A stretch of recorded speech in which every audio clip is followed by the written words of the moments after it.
আর আমরা নিজেরাই চাই না যে আল্লাহর জমিনে শরিয়া আইন কায়েম হোক।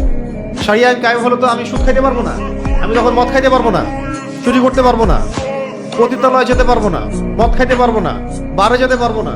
আমাকে পর্দা করতে হবে, নামাজ পড়তে হবে, ইসলামী আইনে আসতে হবে। চুরি করলে হাত কেটে ফেলবে, মদ খাইলে বেত্রাঘাত করবে, জিনা করলে বেত্রাঘাত করবে, ডাকাতি করলে একদিকের হাত কেটে ফেলবে, একদিকের পা কেটে ফেলবে, খুন করলে কেসাস করবে, ধর্ষণ করলে প্রকাশ্যে গুলি করে মৃত্যুদণ্ড দিয়ে দিবে একদম।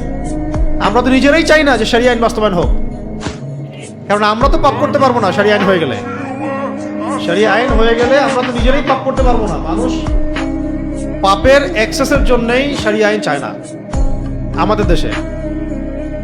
আমরা এমন ইসলাম চাই যেটা একটু সুইট সুইট ইসলাম, মিষ্টি মিষ্টি। আমরা একটু ইসলাম পালন করব, আবার একটু অন্যায় করব, আবার একটু সুবিধা মতো কিছু ইসলামী বিধান পালন করব, আবার নিজে যেটা পারি না সেটা ইগনোর করব। এভাবে চাই আমরা। আমরা আনুষ্ঠানিক ইসলাম চাই, পরিপূর্ণ ইসলাম চাই না। আপনারা ভাববেন না যে এটাই শেষ ঘটনা, হতেই থাকবে যতদিন পর্যন্ত না এই নেশন পরিপূর্ণ শরিয়া আইন দ্বারা পরিচালিত হয়।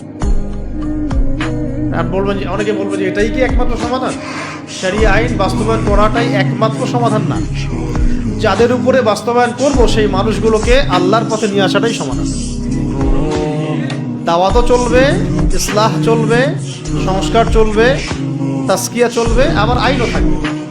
তখন দেখা যাবে সবকিছু মিলিয়ে সমাজটা সুন্দর হবে। এটা নবী সাল্লাল্লাহু আলাইহি ওয়াসাল্লামের দেখানো পথ পদ্ধতি। আমাদের নবীজিকে শুধু আইনই বাস্তবায়ন করেছেন, মানুষকে দাওয়াত দেন নাই, ইসলাহ করেন নাই, বুঝান নাই, বুঝিয়েছেন, দাওয়াত দিয়েছেন, কাছে টেনেছেন, চিকিৎসকের মতো কাজ করেছেন। পরে যখন ক্যান্সার হয়েছে তখন অস্ত্রোপচারও করেছেন। যেখানে ক্যান্সার সেখানে কি করছেন? অস্ত্রোপচারও করেছেন। ওটা হলো ইসলামে হুদুদ, কিসাস এবং জিহাদ।